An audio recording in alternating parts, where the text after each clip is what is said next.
Welcome back to the channel Cat Comrade. In today's video, we are going to learn about how to make a site context model.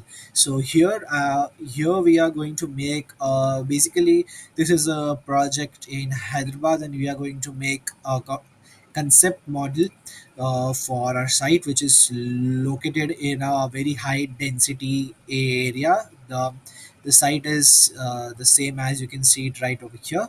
So basically, what is general thing to be done is basically you draft the plan, you trace the plan from Google Maps, and then you draft it on AutoCAD, and then that shapefile has to be imported through right from here import, and just select the CAD file that you want to um, import in SketchUp, and then this plan appears.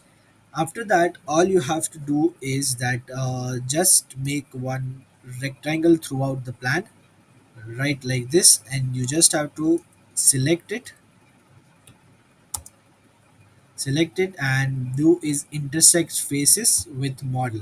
So the plane will intersect faces with the model, which is right over here, and then all you have to do is push and pull the buildings as per your requirements. Let's say this is a residential zone, so all of the building are of the same height, correct?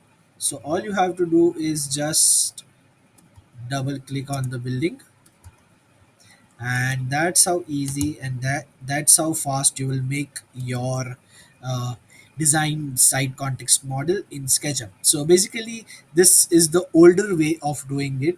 In the new update of 2025, which is not currently available with me, so in that you get an option of this location. You can check it by just right clicking on your toolbar, and location tab is right over here. You just have to tick it, and it will show the option like this, which is add location, and all you have to do is then just add the perfect location where your site is, and when you press enter, your whole SketchUp file will convert to a 2D earth image of your selected area, and that's how simply you can make your site context model, which is right over here. So thank you for watching. That was it for the video, and if you liked it, then share it with someone who may need it, and thank you.